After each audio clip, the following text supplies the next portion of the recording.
The morning sun cast long shadows across the United Earth Defense Force headquarters in Geneva when everything changed. Admiral James Thompson stood at his office window, coffee cup halfway to his lips, when every screen in the building suddenly went dark. Then they all lit up at once with the same message: incoming transmission, priority Alpha. Thompson set his coffee down and straightened his uniform.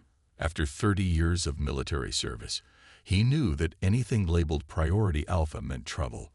The large display on his wall flickered to life, revealing a sight that made his breath catch in his throat. 3 alien beings sat at what appeared to be a Grand Council table. Their appearances varied dramatically. One had blue crystalline skin, another looked like a tall gray humanoid, and the third resembled a massive intelligent insect. Behind them hung a banner showing hundreds of different alien species symbols. People of Earth. The crystalline being spoke in perfect English, its voice deep and commanding. We are the High Council of the Galactic Federation. Your planet has been monitored for the past 100 years, and we have determined that your civilization has reached the threshold requiring official contact. Thompson pressed the emergency button under his desk, alerting Earth's other military commanders and political leaders to join the transmission. Within minutes, screens showing their faces appeared in small windows around the main display. The gray humanoid alien spoke next, its voice carrying what seemed like boredom. Your species has shown remarkable progress in some areas, but your space travel capabilities remain primitive. You have yet to establish colonies beyond your moon. According to galactic law, this classifies your world as a potential protectorate. President Helen Martins of the United Earth government tried to speak, but the insectoid creature raised one of its limbs, silencing her. We are not here to negotiate. We are here to inform. Earth will be incorporated into the Galactic Federation as a protected colony world. Your resources and population will be managed by more advanced species for the greater good of the galaxy. Thompson's hands clenched into fists as he watched. The arrogance in their voices was unmistakable. They didn't see Earth as an equal. They saw it as a resource to be claimed. You have 30 standard days to prepare your population for integration, the crystal being continued. Resist, and we will be forced to take more direct action. Your primitive weapons would be useless against even our smallest patrol ships. Accept our protection, and your transition will be peaceful. The transmission cut off abruptly, leaving the room in stunned silence. Then everyone started talking at once. They can't do this. What are our options? Do we have any chance against them? Admiral Thompson raised his hand, and the chatter died down. Ladies and gentlemen, he said, his voice steady despite the gravity of the situation. I need to show you something only 5 people on Earth know about. He pressed a series of buttons on his desk, and a holographic map appeared in the center of his office. It showed Earth, but surrounded by hundreds of small dots, hidden military satellites, and defense platforms. For the past 40 years, we've been preparing for this day, Thompson revealed. Every crashed alien ship, every piece of technology we could salvage, we studied them all. The aliens think we're primitive because that's what we wanted them to think. President Martinez leaned forward in her screen. Admiral, are you saying we can fight back? Thompson allowed himself a small smile. Madam President, I'm saying we can do more than fight back. These aliens have made 2 serious mistakes. First, they assumed we're primitive just because we don't show off our technology. Second, they gave us 30 days to prepare. He zoomed in on one of the defense platforms, showing its capabilities. They think they're dealing with a primitive species that will either submit or try to fight with crude nuclear weapons. Instead, they're about to face humanity at its finest, creative, adaptable, and very, very prepared. Send the word to all our hidden bases, Thompson ordered. Operation Sleeping Giant is now active. We have 30 days to show the galaxy why you should never underestimate humans. The meeting erupted into a flurry of activity as humanity began preparing its response to the ultimate threat. In his office, Thompson looked back at the stars becoming visible in the darkening sky. The Galactic Council thought they were dealing with helpless prey, but they were about to learn a very important lesson about humanity. They were about to learn that humans don't take kindly to threats. Deep beneath the Rocky Mountains, in a facility unknown to most of humanity, Dr. Maria Wells walked through sliding metal doors into Earth's most secret laboratory. The room was massive, filled with technology that would seem like magic to the public. But today, she wasn't here to work on experiments. She was here to reveal humanity's greatest secrets. Admiral Thompson stood waiting with President Martinez and other world leaders who had been quickly brought to this secure location. Their faces showed a mix of worry and curiosity. None of them, except Thompson, had ever been allowed into this facility before. "Ladies and gentlemen," Dr. Wells began, pressing a button that lit up the center of the room. "What you're about to see is the result of 50 years of reverse engineering alien technology. The Galactic Council thinks we're still playing with simple rockets. They're in for a surprise." A hologram appeared, showing a strange-looking device about the size of a car engine. "This is what we call the quantum shield generator. We built it by studying the shield technology from 3 different crashed alien ships. But we didn't just copy their designs. We improved them." President Martinez stepped closer to the hologram. "Improved them how?" Dr. Wells smiled. "The aliens used their shields only to block attacks. We discovered a way to make the shields absorb energy weapons and redirect them back at the attacker. Every shot they fire at Earth will become a shot fired at their own ships." She walked over to another section of the lab, where scientists were working on what looked like fighter jets, but unlike any design the public had ever seen. "These are our Shadow Hawks. They combine human stealth technology with alien propulsion systems. They're faster than anything the Council has, and completely invisible to their sensors." "How do you know their capabilities?" one of the world leaders asked. "Because," Thompson answered, "we've been secretly collecting data from their ships for decades. Every time they came to observe Earth, thinking they were being sneaky, we were studying them right back." Dr. Wells pressed another button, and the room's walls became screens showing hundreds of alien ships. "Each dot you see here represents a piece of alien technology we've recovered and studied. Some were from crashes, others were small probes we borrowed when they got too close to Earth." She pointed to different sections of the display.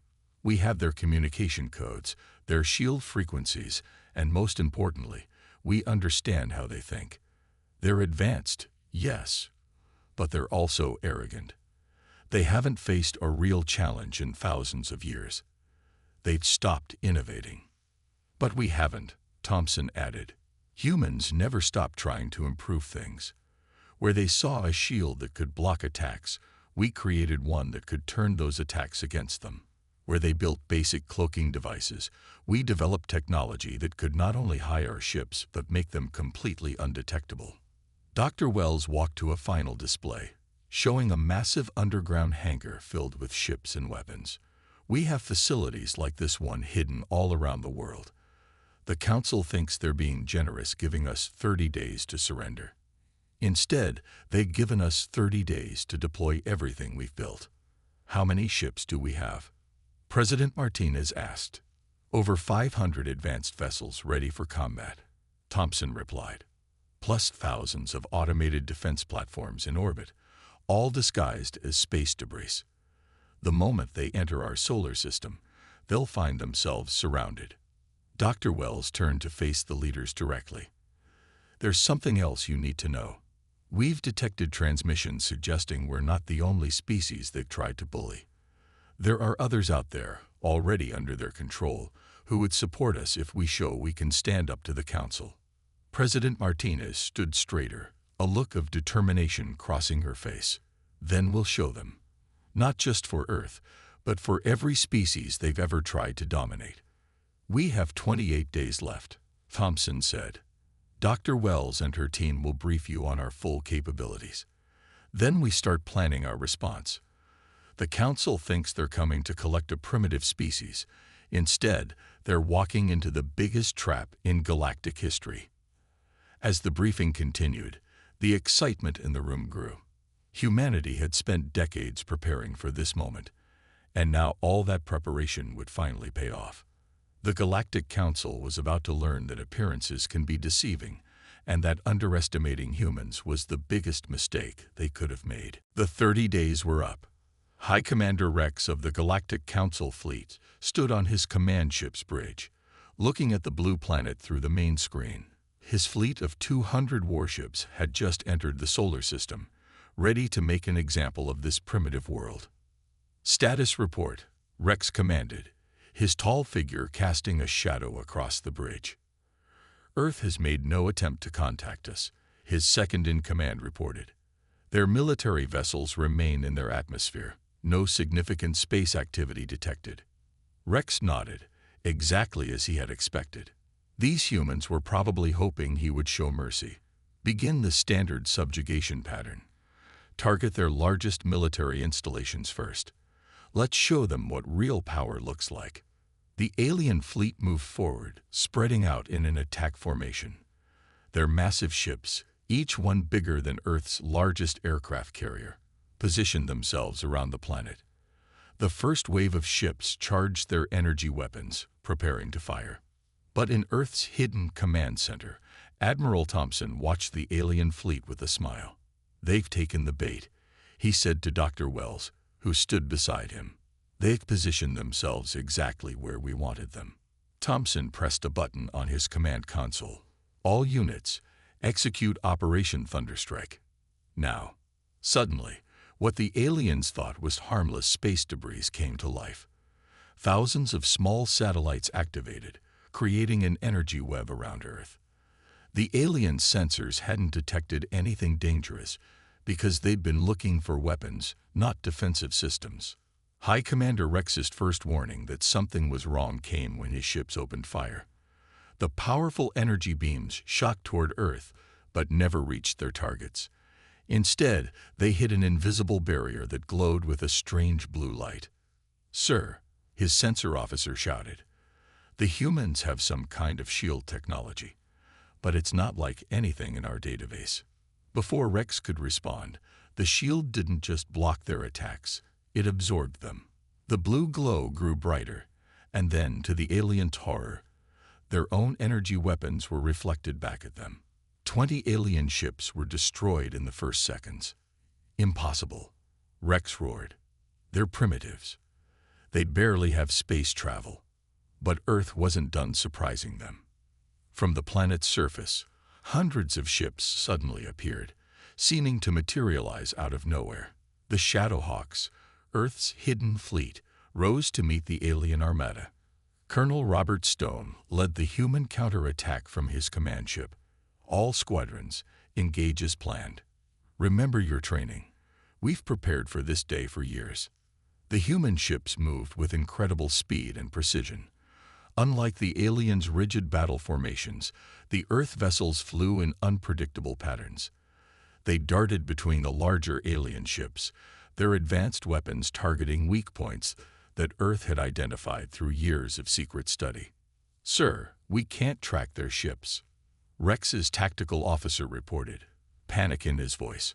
"Our sensors show nothing, but they're hitting us from all directions." More alien ships exploded as Earth's forces pressed their attack. The Council fleet's neat formation broke apart as they tried to defend against an enemy they couldn't see or predict. Their standard battle tactics, unchanged for centuries, proved useless against humanity's unconventional warfare. Admiral Thompson watched the battle unfold on his screens. "Send in the second wave," he ordered. "Let's show them what else we've learned from their crashed ships." A new group of Earth vessels joined the fight, these carrying weapons reverse-engineered from multiple alien species and improved by human innovation. The aliens watched in disbelief as their own technology was used against them in ways they had never imagined. High Commander Rex stared at his battle display in shock as a third of his fleet was destroyed in less than an hour. "This is impossible," he whispered. "They were supposed to be primitive. We monitored them. We watched them." "Sir," his communications officer called out, "we're receiving a transmission from Earth." Admiral Thompson's face appeared on their screen. This is Earth's defense force to the Galactic Council fleet. As you can see, we're not as primitive as you thought. Would you like to discuss terms of surrender, or should we continue this demonstration? As Rex looked at the wreckage of his fleet floating in space, he realized the Council had made a terrible mistake. They hadn't been watching humanity. Humanity had been watching them, learning from them, and preparing to teach them a lesson about underestimating the human race. The first strike was over, and humanity had just announced its presence to the galaxy in a way that would never be forgotten. The Great Hall of the Galactic Council erupted in chaos. Representatives from 100 alien species shouted and had argued as reports of their fleet's defeat played on the massive screens around them. The crystalline being who had delivered Earth's ultimatum 30 days ago sat in stunned silence. "How is this possible?" thundered the insectoid representative, his wings buzzing with agitation. They were primitive. They hadn't even colonized their own solar system. Intelligence Officer Alex, a specialist in monitoring developing worlds, rushed into the chamber carrying data tablets.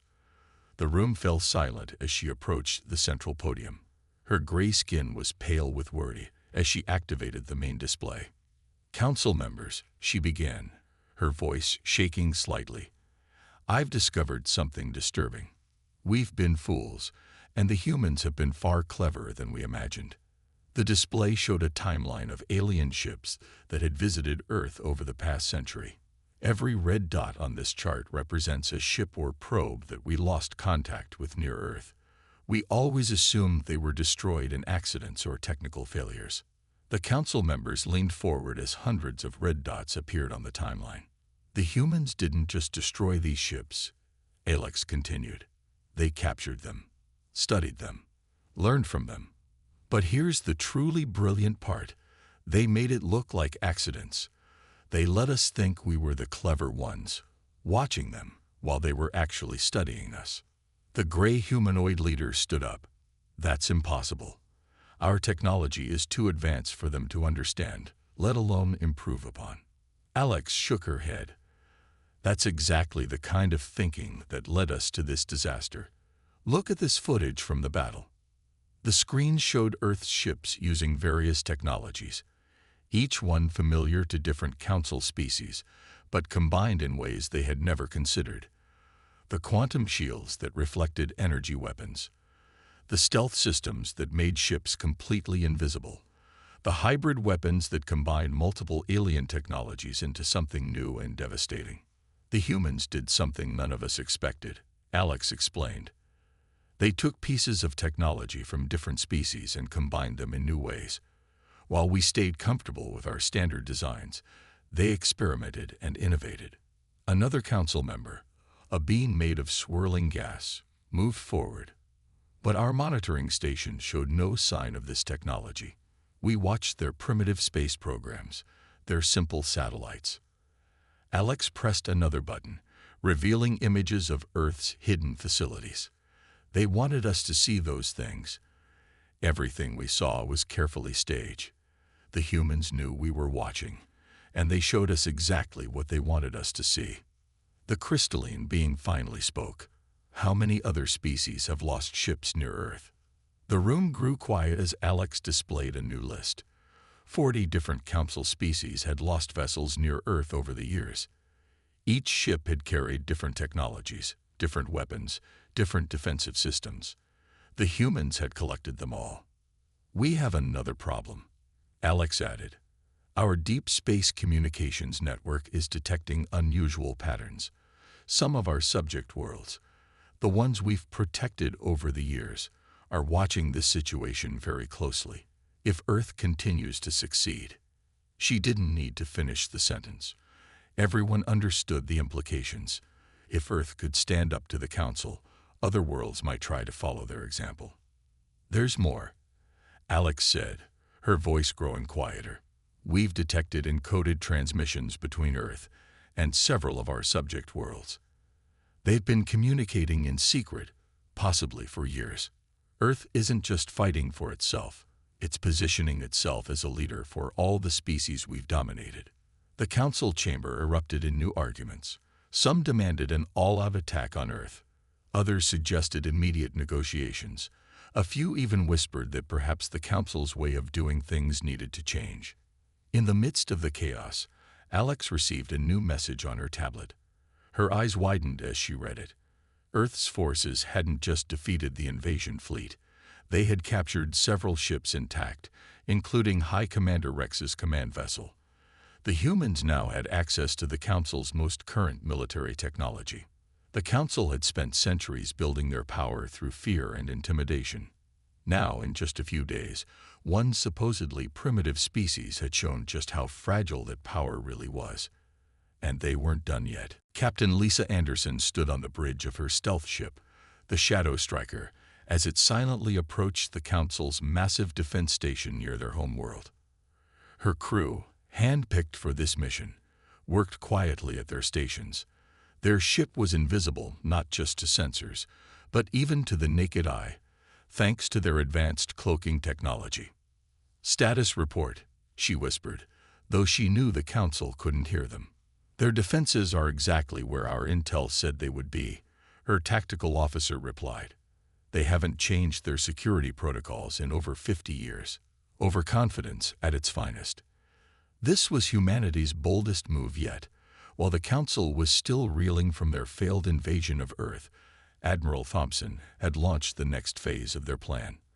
The Shadow Striker led a fleet of 20 ships, all carrying special operations teams, toward different Council facilities across the galaxy. Back on Earth, Dr. Wells monitored all the missions from the command center. "Captain Anderson's team is in position," she reported to Admiral Thompson. "All other strike teams report ready." Thompson nodded. "Begin Operation Ghost Protocol." In space, Lisa's ship moved into position above the Council station. Unlike the Council's rigid military thinking, humans had developed completely new ways of space warfare. Instead of trying to break through the station's shields, they simply slipped between the energy frequencies, passing through them like they weren't even there.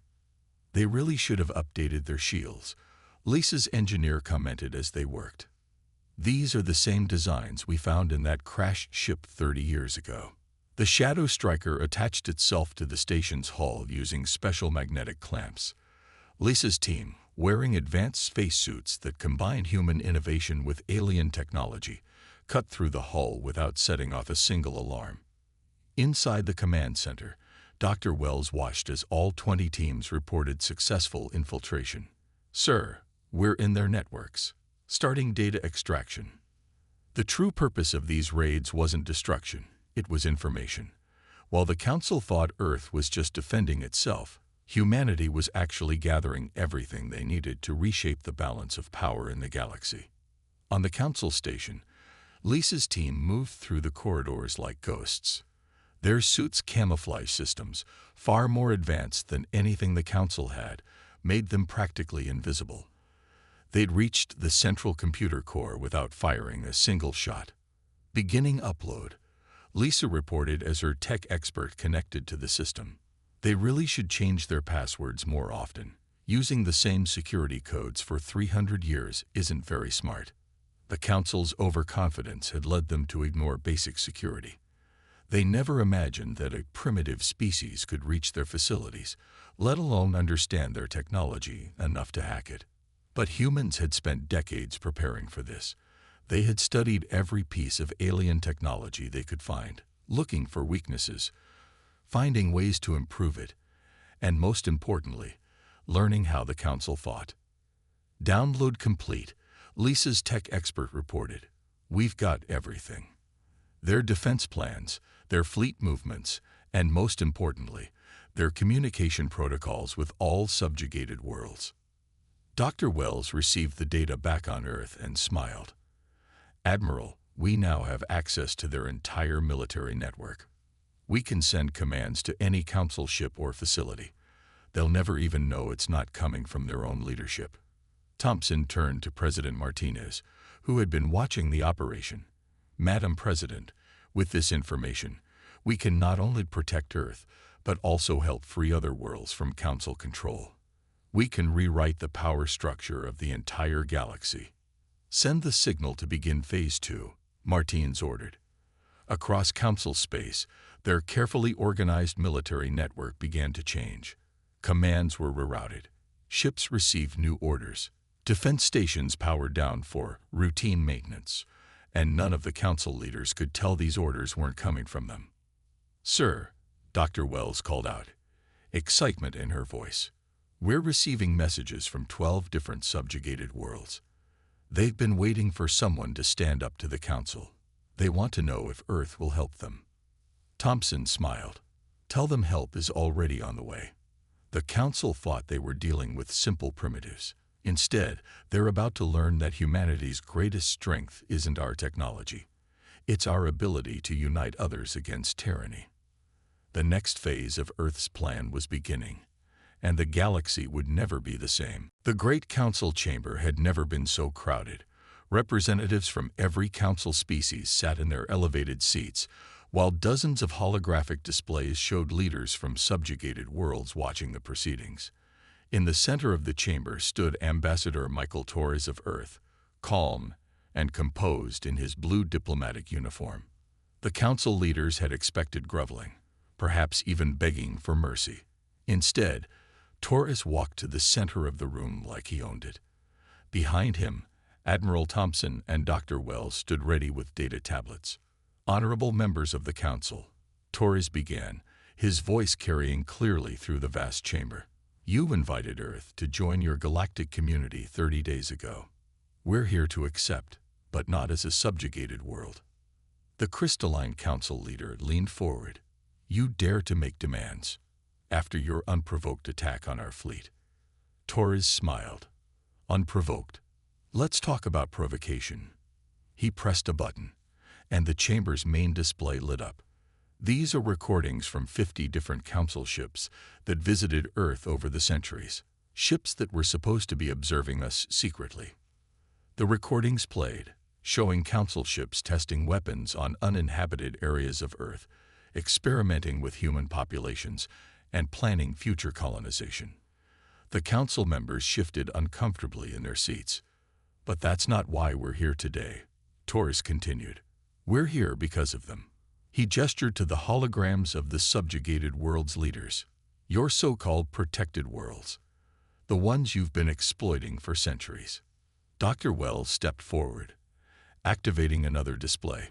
"We've analyzed the Council's resource distribution network. 90% of the resources harvested from protected worlds go directly to Council species.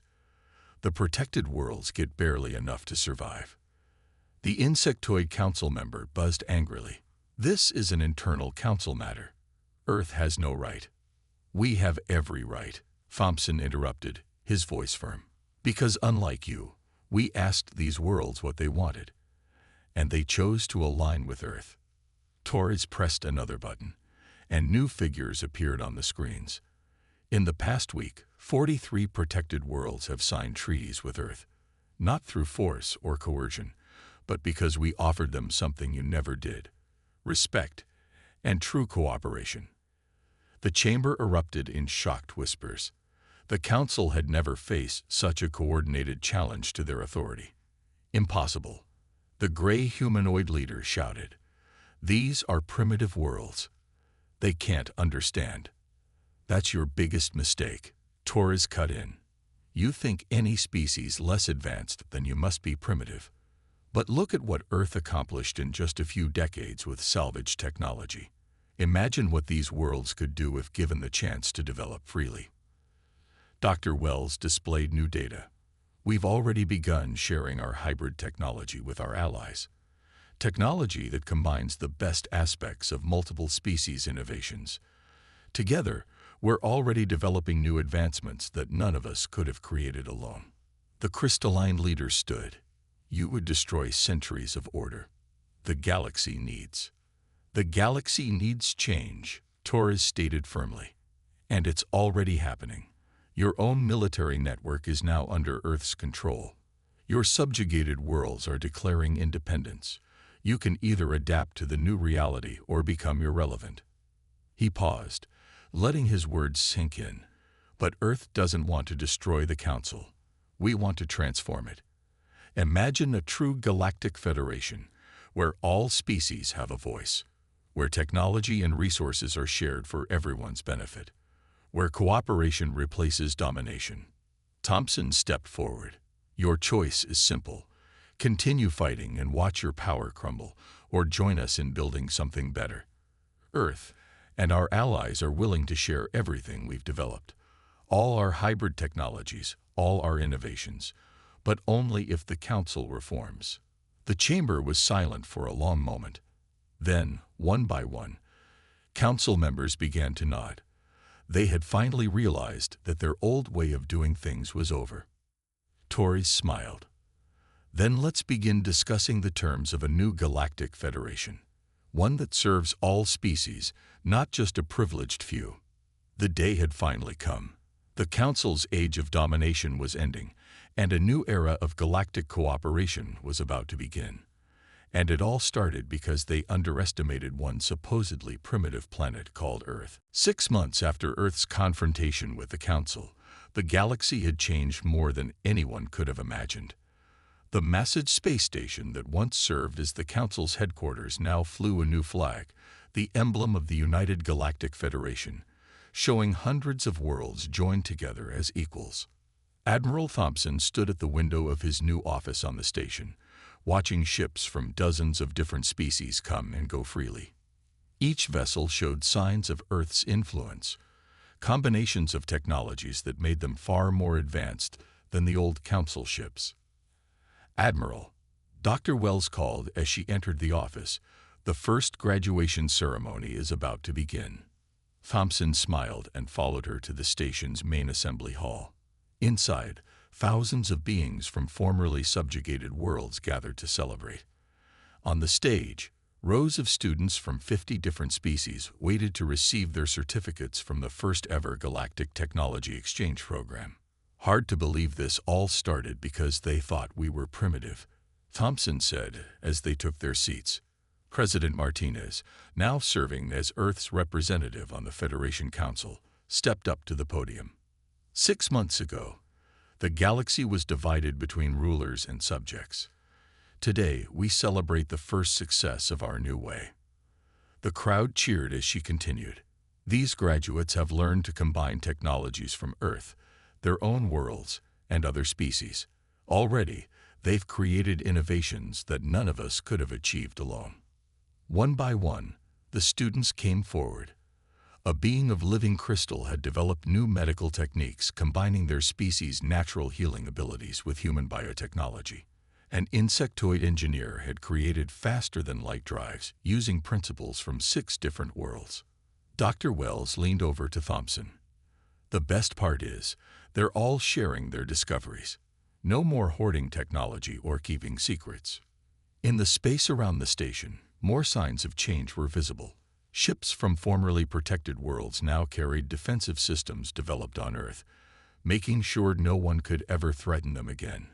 Trading vessels moved freely between systems, carrying resources that were now fairly shared among all worlds. The old Council members, those who had chosen to embrace change, worked alongside representatives from Earth and other worlds. Their centuries of experience, when not used for domination, proved valuable in managing the complex relationships between different species. "Message from Earth, sir," an aide whispered to Thompson. "The first joint colony project is ready to launch." This was perhaps the greatest change of all. Instead of powerful worlds claiming colonies for themselves, the Federation organized cooperative settlements. Multiple species working together, each contributing their unique strengths to build new homes among the stars. As the ceremony ended, Ambassador Torres joined them. "Remember when they gave us 30 days to surrender?" he asked with a smile. "I don't think they expected it to end like this." "They didn't understand humans," Thompson replied. "They thought we'd either submit or fight. They never considered we might change the entire game." President Martinez called for attention one final time. "Today marks another milestone. Our deep space explorers have discovered 3 new developing civilizations, but we won't make the Council's mistakes. Instead of dominating them, we will watch, wait, and when they're ready, welcome them as equals." Later, in a private meeting room, Thompson, Wells, Martinez, and Torres looked at a galactic map showing all the changes of the past 6 months. Hundreds of worlds that once lived in fear now thrived. Trade routes crisscrossed space, carrying knowledge and resources to every corner of the Federation. Not bad for a primitive species, Torres joked. We proved something important, Martinez said. True strength isn't about having the most advanced technology or the biggest fleet. It's about bringing people together, sharing knowledge, and helping each other grow. Thompson nodded. The council thought they were coming to subdue one more primitive world.